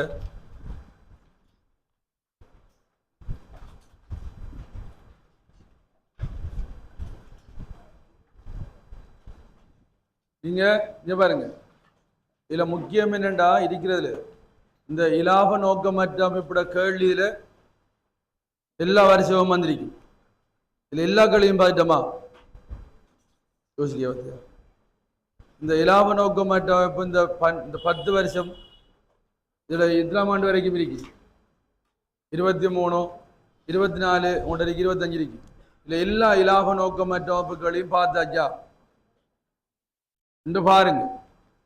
அது எத்தனாம் ஆண்டு பார்க்காம இருக்கு? இன்று பாருங்க. ஒரு வருஷம் பார்க்காம இருக்காங்க. நீங்க என்ன செய்யணும் சொல்லுங்க பார்ப்போம். இந்த கேள்வி ஓர்டர்ல செய்யுங்க எல்லாத்தையும் இருந்து. இது செல்லு கேட்கறால தான் ரிசல்ட், சொல்லு கேட்கறால தான் ரிசல்ட். மாற்றப்படுறாங்களுக்கு அவுட். இதுல இருக்கிற எல்லா கேள்வியும் எத்தனாம் ஆண்டுல ஸ்டார்ட் பண்ண வேணும்? 14ல துவங்கி 25 முடிங்க. கேள்வி அடையாளம் 26 எப்படி என்ன? 14ல துவங்கி அப்படி வரக்குள்ள 25ல முடிச்சுட்டா ஒரு வினா வரும். என்ன? ஒன்றும் இல்லை. 6 கேள்வி இருக்கு. சரியா? 6 கேள்வி இருக்கு. 12 கேள்வி இருக்கு. 2 நாளைக்கு நம்ம சும்மா இருந்தாலும் எல்லாத்தையும் செஞ்சு முடிச்சு விடலாம். அதுக்கான இதுல இருந்து படிக்கிறோம்ல, இது நாங்கள் ஒரு டைம் எடுத்து நம்ம செஞ்சு முடிக்கணும். செஞ்சு முடிஞ்சா சில கேள்வியில நீங்களா இருந்து செய்யணும். இதான் டைம். உங்களுக்கு டைமை வச்சு செய்யுங்க. ஏண்டா 10 மாசிய கேள்வி வந்து வெளிக்கிற அந்த ஓல்ட் சிலபஸ் கேள்வி முழுதையும் நான் மார்க்ஸை மாற்றிருப்போம். சரியா? ஆனால் அது 2ஆ பிரிச்சா 10 மார்க்ஸ் தான். இதான் உங்களுக்கு டைம். ஒரு புள்ளிக்கு செலவழிக்க வேண்டிய நேரம் என்ன? 1.8. ஒரு புள்ளிக்கு நீங்க செலவழிக்க வேண்டிய நேரம் 1.8. எப்படி? பேப்பர் 180 நிமிடம். மேலதை நிலத்தை விட்டுருங்க, அது தேவையில்லை, அது எடிஷனல். 180 நிமிடம், 100 புள்ளிகள் 200 போடுறாங்க. நீங்க 100க்கு தான் பார்க்கணும். அலோகேஷன் 100க்கு தான். பிள்ளையா பிரிக்க விட்டுருவாங்க. 20 மாசம் 1.8 பிரிக்க விட்டுறாங்க. பேப்பர் செய்யறதுக்கு 6 மணி நேரம் தேவைப்படும். 1.8 நீங்க 100 புள்ளி அளவு இருக்கணும். உனக்கு இப்போ 20 மாச கேள்வி வந்தா நீ அலோகேட் பண்ண வேண்டிய நேரம் 10. 20 மாச கேள்விண்டா 100க்கு 10 தானே. என்னடா 100க்கு 10 தானே. சரியா? இப்போ 40 மாச கேள்விண்டா கம்பெனி 40 மாச கேள்வினா 100க்கு 20 தானே. அப்போ 20 தர 1.8 விளங்க கிடைக்கிற. அப்ப நாங்க பாருங்க 180 புள்ளிக்கு நம்ம கேள்வி செய்ய போறோம். 100 நிமிட கேள்வி. அப்போ ஒரு புள்ளிக்கு நீங்க செலவழிக்க வேண்டிய நேரம் 1.8. அப்போ ஒரு கேள்வி 10 மாசத்துக்கு வந்தா நீங்க செலவழிக்க வேண்டிய நேரம் 10 எத்தனை மாசம் இருக்கும்? இது 20 10. அப்ப எத்தனை? 18. 1.8 40 மாசம் எத்தனை? 20. 36 நிமிடம். அடுத்தது 1.8 15 மார்க்ஸ் 30 15 மார்க்ஸ் அப்ப 27 விளங்கிட்டா இதான் அந்த உனக்கு உனக்கு இருக்கிற அந்த புள்ளி இருக்குதான் அந்த பேப்பர்ல அதை 2ஆல பிரிச்சு போட்டு 1.8ஆல பிரிக்கிறீண்டா அந்த கேள்விக்கு நீங்க செலவழிக்க வேண்டிய நேரம் வரும் அதுக்குள்ள பேப்பரை செஞ்சு முடிக்கணும் அதுக்குள்ள நீ செய்யற வழி அதுக்குள்ள செய்யணும் ஏன் நீங்க செஞ்ச வழி எல்லாம் சரியா ஆனா நீங்க எவரேஜா முடிக்க பார்க்கணும் ஆனா எக்ஸாம் பொறுத்த வரைக்கும் சில கேள்வி குயிக்கா செய்யலாம் சில கேள்விக்கு டைம் எடுக்கும் ஒரு கேள்வியை குயிக்கா செஞ்சேலாம் இன்னொரு கேள்விக்கு கொஞ்சம் டைம் எடுக்கும் இப்ப நீங்க கணக்கிட்டு சமன்பாட்டு மிலாப நோக்கமற்ற போட்டா கணக்கிட்டு சமன்பாடு மிலாப நோக்கமற்ற கேள்வியும் வந்தா கணக்கிட்டு சமன்பாட்டை குயிக்கா செய்யணும் அதுல கொஞ்ச நேரத்தை மிச்சம் முடிச்சேனே வேணும் இலாப நோக்கமற்ற கேள்வி கொடுக்கணும் கொடுத்தா சரி அந்த டைம் பிரச்சனை வராது அப்படி டைம் வச்சு செய்யற காலம் தான் இது நீங்க என்ன பாடம் படிக்கணும்னாலும் சரிதான் நேரத்தை வச்சு கொண்டு செய்ய வேணும் நேரம் கூட எடுத்தா நீங்க இந்த கேள்வியாவளம் செஞ்சு போகல சரியா வரும் இந்த கேள்வியாவளம் செய்ய போகல நீங்க என்னத்தை அவதானிக்கணும் இந்த ஒவ்வொரு கேள்வியிலையும் என்ன வித்தியாசம் இருக்கு ஒவ்வொரு கேள்வியிலையும் என்ன வித்தியாசம் இருக்கு சரியா இதுல எந்த கேள்வியும் உங்களுக்கு திரும்ப வழங்கப்படுத்தினா நல்ல கேளுங்க செஞ்சு ஓட்டு இதுல எந்த கேள்வியும் திரும்ப வழங்கப்படுத்தினா நல்ல திரும்ப செய்ய தேவையில்லை திரும்ப வழங்கப்படுத்தினா நல்ல இதுக்கு நீங்க என்ன செஞ்சுட்டு வரணும் இந்த கேள்விகளையும் செஞ்சுட்டு வந்தீங்கடா இதுக்கு நான் இப்ப என்ன போறேன் இதுல இருக்கிற பேலன்ஸ் கேள்வியெல்லாம் செஞ்சு வழங்கப்படுத்த போறோம் அப்ப நமக்கு எல்லாம் ஓகேண்டா பேப்பர் செய்யலாம் ஒரு பிரச்சனை இதான் கூட வேலை இதை நீங்க மினக்கட்டே ஆகும் இதை மினக்கட்டாம ஒன்றும் செய்யலாது அதே மாதிரி பாட்பான் கேள்வியும் வந்திருக்கு எல்லா வருஷமும் சில வருஷம் ஒரு கேள்வி வரும் சில வருஷம் 2 கேள்வி வரும் அப்ப அதுகளையும் செஞ்சு அதிலும் சில கேள்வி உங்களுக்கு விளங்காம இருக்கு இப்ப நான் ஒரு கேள்வி உண்டு எந்த ஐடியாவுக்கு உங்களுக்கு விளங்கிருக்க மாட்டேன் நினைக்கிறேன் நீங்க கடுமாக்க நீங்க விளங்கிருக்கீங்க உங்களுக்கு நான் நினைக்கிறேன் விளங்கிருக்க மாட்டேன் பாப்பமா என்னத்தை தான் சொல்ல எல்லாம் விளங்காம தான் நினைக்கிறியா அடுத்த முறை படிக்க வரும்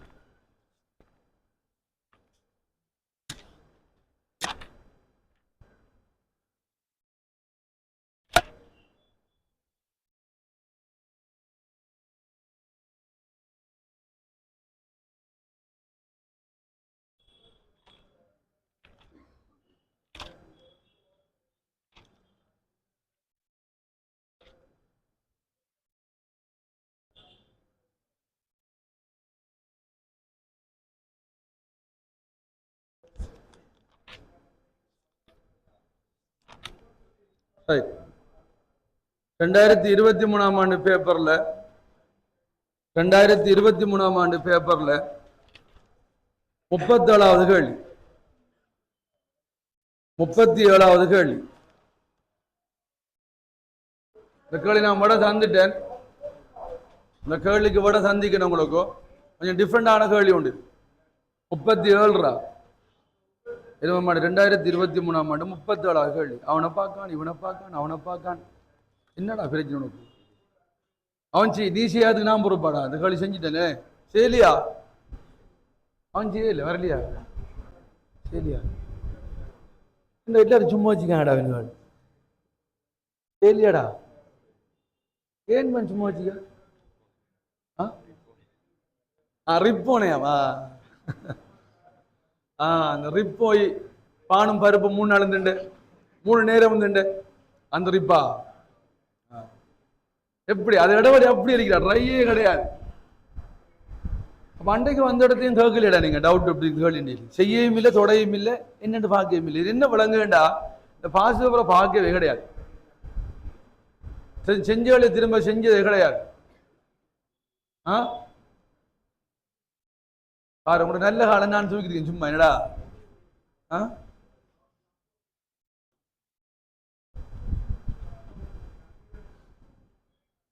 கவனிங்க இதுல இது ஒரு வித்தியாசமான கேள்வி உண்டு நல்ல கேள்வி ஆனா அந்த கேள்வி நாங்க செய்யற என்ன கேட்கார் 37ஆம் கேள்வி 2023ஆம் ஆண்டு வந்த இலாப நோக்கமற்ற கேள்வி உண்டு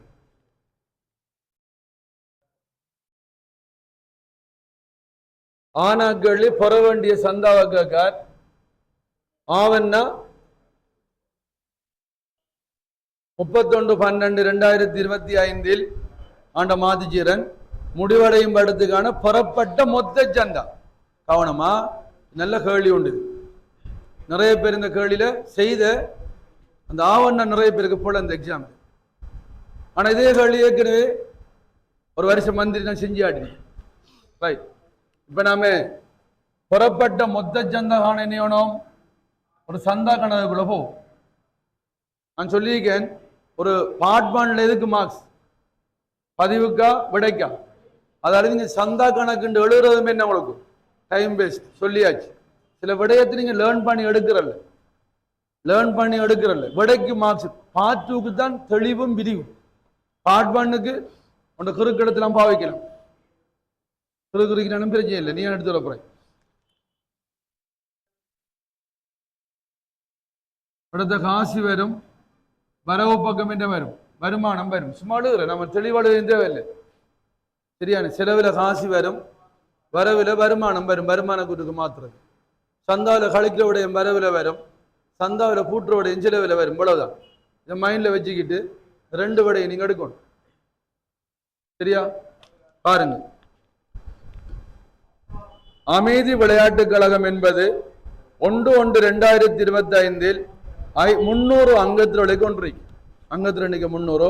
அங்கத்தினர் ஒருவருக்கான மாதாந்த சந்தா 1000. கவனம், சந்தா மாதமா வருஷமாங்கிறது கவனம் அளிக்கணும். இதை வச்சு நீங்க ஒன்றும் செஞ்சிடப்படாது. எப்பயும் தான் சந்தா வருமானம் காண்ற கடைசிலாம் என்ன இடையில காண்ற பழகப்பட இடையில சும்மா நிறைய பிரச்சனை இருக்கு. இதுல உங்களுக்கு மிக முக்கியமான விடயம் ஒன்று நீ கிளியர் பண்ண வேணும். அங்கத்துவத்தை ரத்து செய்ய. அங்கத்துவத்தை ரத்து செய்யற விட நான் உங்களுக்கு அடுத்த கிளியர் பண்ணி தரேன். அங்கத்துவத்தை ரத்து செய்யற 3 ரத்து இருக்கு. அங்கத்துவத்தை கேன்சல் பண்ற 3 இருக்கு. ஒன்று ஆரம்பத்தில் அங்கத்துவத்தை ரத்து பண்ற, இன்னொன்று இடையில விலைக்கு விடுற, இன்னொன்று இறுதியில விலைக்கு விடுற. நாம ஒரு கணக்கு செஞ்சிருக்கோம். நேற்று நீங்க 21ஆம் ஆண்டு கேள்வி வச்சு பாருங்க. 21ஆம் ஆண்டு கேள்வி 2021ஆம் ஆண்டு வந்த கேள்வி வச்சு பாருங்க. அது இறுதியில அங்கத்துவம் ரத்து செய்யப்படுது. அப்ப இன்னும் 2 இருக்கு. ஒன்று என்ன, ஆரம்பம் இடையில. இதை பத்தி உங்களுக்கு யாருக்கு எந்த டவுட்டும் வராது. டவுட் படிக்கிறது டவுட் வரல கவனிங்க. அப்ப மாதாந்த சந்தா 1000. சந்தாவுடன் தொடர்புடைய தகவல் தந்திருக்கார். 1/1 என்ன, டிசம்பர் கணக்கிடாது. ஆரம்ப முற்பணம் சந்தா கணக்கில் செலவு பக்கம் வரும். ஆரம்ப நிலுவண்ட வருமதி சந்தா சந்தா கணக்கில் வரவுல வரும். ரைட். கேளுக்கு 1/1/2025 30 அங்கத்தவர்கள் சந்தா பணத்தை செலுத்தாது இருந்தனர். எத்தனை பேரு? 30 பேர். அவர்களும் 20 பேர் 2024 டிசம்பர் மாத நிலுவைகளையும் நடைமுறை இடத்துக்கான முழு சந்தாவையும் 2025ஆம் ஆண்டில் செலுத்தினர். செலுத்தின கழகம் என்னஞ்சு கொள்ளும், பெற்றுக்கொள்ளும். அதை நீங்க ஒன்றும் செய்ய, அதை வச்சு ஒன்றும் செய்யல. பிரச்சனை ஒன்று இருக்குது. நீங்க பெற்ற சந்தாவை எடுத்து தெளிவாக கணிக்கலாம். பெற்ற சந்தாவை தெளிவாக கணிக்கலாம். ஏண்டா இந்த ஆரம்ப முற்பணம்ங்கிற பெற்ற சந்தானு நடைமுறை ஆண்டுக்கான சந்தா கடந்த ஆண்டு. இந்த ஆரம்ப முற்பண சந்தாரிக்கு தானே எத்தனை பேர் எவ்வளவு படிண்டு எதுவுமே சொல்லல. அப்ப அதனால நீங்க பெற்ற சந்தா கணிக்கிறங்கிறது இந்த கணக்குல சாத்தியமே இல்லை. ஏய், இதை வடிவா சொல்றாரு. ஆரம்ப நிலுவை சந்தாவை பத்தி கதைக்கிறா என்ன. ஆனா என்ன எதை கதைக்கல அவரு? ஆரம்ப முற்பண சந்தாவை பத்தி எதுவுமே கதைக்கல. எத்தனை பேர் எத்தனை மாத சந்தா முற்பணமா செலுத்திருக்காங்க ஒன்றுமே என்ன இல்லை சொல்லலைங்கிறத நீங்க இதை வச்சு என்ன ஒன்றும் செய்யல. அப்ப வேற மாதிரி அந்த கணக்கு வச்சு தான் கணக்கு சிக்கல். ரைட். அப்ப என்ன சொல்றார்? 30 பேர் சந்தா செலுத்தல் ஆரம்பத்தில். அந்த 30 பேர் தான் இந்த 40,000. அதுல 20 பேர் 2020 டிசம்பர் மாத நிலுவைகளையும் நடைமுறை இடத்துக்கான சந்தாவையும் 2025 செலுத்தினர். அவங்க தந்துட்டாங்க. அதை நீங்க கணிக்க வேண்டிய அவசியம் இல்லை. கணிக்கல. இதை கணிச்சா மர ஏனி அங்கத்தில் பேச்சு வரும் உங்களுக்கு. அடுத்தது நிலுவையா இருந்த மீதி 10 அங்கத்தவர்கள், அந்த 30ல 10 அங்கத்தவர் 2024ஆம் வருட கடைசி 2 மாதங்களுக்கான நிலுவையினையும் 2025ஆம் வருடத்துக்கான முழு சந்தாவையும் 31/12/2025 வரை செலுத்தவில்லை. 31/12/2025 வரை செலுத்தவில்லைண்டான்னு இறுதி வருமதி. அப்ப இறுதி வருமதி எத்தனை பேர் இன்னைக்கு? 10 பேர். இறுதி வருமதியான ஆனாக்கள் 10 பேர். எத்தனை மாதம்? 24ஆம் வருடத்துல 2 மாதமும் 25ல முழு வருடமும். அப்ப எத்தனை மாதம் சந்தா செலுத்தல? 14 மாதம் 1000 ரூபாய் படி. மாதம் 1000 தானே பெருக்கினீங்க, அவ்வளவு வரப்போ உங்களுக்கு 140 வரும். அப்ப ஆனாக்கு விட உங்களுக்கு நான் என்ன சந்திரிக்கேன்? 140. சரியாடா? 140 விளங்குடா. 10 பேர் இல்லடா. அந்த 24ஆம் ஆண்டு 2 மாதங்களுக்கும் 25ஆம் ஆண்டு கணக்கு தானே இது. நான் மாத்தி போட்டேன். 23ஆம் ஆண்டு பேப்பர் உங்களோட ஆண்டு 20 டிசம்பர் கணக்கு வந்த உங்களோட பேப்பர்ல 25ஆம் பேர். டிசம்பர் பேப்பர் நீங்க எக்ஸாம் எழுத போற ஆகஸ்ட். டிசம்பர் எண்ட் ஆஃப் ஆண்டு முடிவு டிசம்பர் என்ன வரும்? 25 வரும். மார்ச்னா தான் 26 வரும். அப்படிதான் கேள்வி நான் உங்களுக்கு மாத்திருப்பேன் பேப்பர். ரைட். அப்ப 24ஆம் ஆண்டு 2 மாதங்களுக்கும் 25ஆம் ஆண்டு முழு வருடத்துக்கும் என்ன இல்லை 31/12/2025 வரை செலுத்த இறுதி வருமதியானே விளங்கிட்டா? 14 மாதம் விளங்கிட்டா? ரைட். இறுதி வருமதி இதான் உங்களோட ஆனாக்களுக்கு ஆன்சர். 140 3 சில போட்டு வச்சுக்க. இறுதி வருமதி சந்தா கணக்குல செலவு பக்கம் பெரு. இறுதி வருமதி சந்தா கணக்குல பெற்ற சந்தோட கூட்டுறதுக்காக செலவு. சரியா? இங்க இருந்து கூட்டுப்படுத்த. அடுத்தது அவ்வளவு கணக்கு கேளுங்க பாருங்க. 1/1/2025 அப்படின்னா ஆரம்பத்தில் முற்பணமாக பெற்ற எல்லா சந்தா பணமும் 2025ஆம் வருடத்துடன் தொடர்புடையது. 2025ஆம் வருடத்துடன் தொடர்புடையது. ஆனா எத்தனை ஆண்டுக்கு எத்தனை மாதத்துக்கு சொல்லல தெளிவா. அதாவது ஆரம்ப முற்பணம் அவ்வளவு என்னவா? இந்த 25க்குரியது அதான் 30. ஆனா இது எத்தனை மாதத்துக்குரியது, எத்தனை பேர் என்ன இல்லை கிளியரா சொல்லாதால இந்த காசா பெற்ற சந்தா கணிக்கிறது கஷ்டம். அடுத்தது இறுதி முற்பணத்தை பத்தி ஒன்றுமே கதைக்கல. இறுதி முற்பணத்தை பத்தி ஒன்றுமே கதைக்கல. ஒன்றுமே கதைக்காட்டி என்ன அர்த்தம் சொல்லுங்க? இல்லைன்ற அர்த்தம். இப்ப நம்ம என்னத்தை கண்டுபிடிக்கலாம்? பெற்ற சந்தா சரியா? சந்தா வருமானத்தை காணலாமா இல்லையா? நீங்க சொல்லுங்க. சந்தா வருமானம் எப்படி காண்ற? அங்கத்தை வர்ற எண்ணிக்கையை வருடத்துக்கான சந்தாவில் பெருக்கினா சரி. வருடத்துக்கான சந்தா 12,000 பேர். எப்படி 12,000? மாதம் 1000 வருஷத்துக்கு 12,000 தானே. அங்கத்து எண்ணிக்கையை வருட சந்தாவில் பெருக்கினீங்கண்டா சந்தா வருமானம் வரும் 3600. சந்தா வருமானம் சந்தா கணக்கில் வரவு பக்கம் வரும். வருமான கூட்டில வருமானம் அப்போ இப்ப என்ன மாதிரி இது இறுதி முற்பணம் தர இல்லை. அப்ப என்ன 3640. 3640 இருந்து 2 கழிங்க 170. 3640 170 கழிங்க 3470 ரூபா. இது காசாக பெற்ற சந்தா. கேள்வி என்று வருங்க ஆகும். கேள்வி என்ன? 31/3/2025 முடிவடைந்த ஆண்டுக்கு பெறப்பட்ட மொத்த சந்தா நீங்க சொல்லுங்க. இதுவும் 2025 பெற்ற இந்த 30,000 என்ன 2025க்காகத்தான் பெற்று. ஆகவே புறப்பட்ட மொத்த சந்தா கேட்டா விட 2ஐயும் கூட்டணும். ஆரம்ப முற்பணத்தையும் காசாவ பெற்றத்தையும் கூட்டினா என்ன ஆன்சர் வரும்? 3500 பெற்ற சந்தா 3500. இப்படி கேட்டா காசாவ பெற்ற சந்தா கேட்டிருந்தா 3470 ஆன்சர். காசாவ பெற்ற சந்தா கேட்டா 3470. புறப்பட்ட மொத்த சந்தா கேட்டா நீங்க சொல்லுங்க. இந்த 30,000 என்ன? ஆரம்ப முற்பணம். ஆரம்ப முற்பணம் என்ன?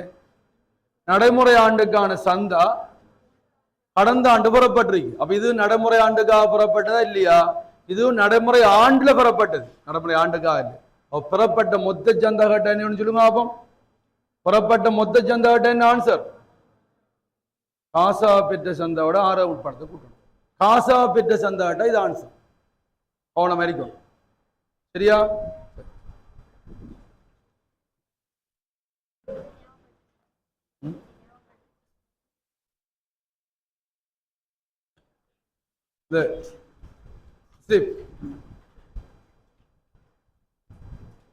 Asleep. Postponing.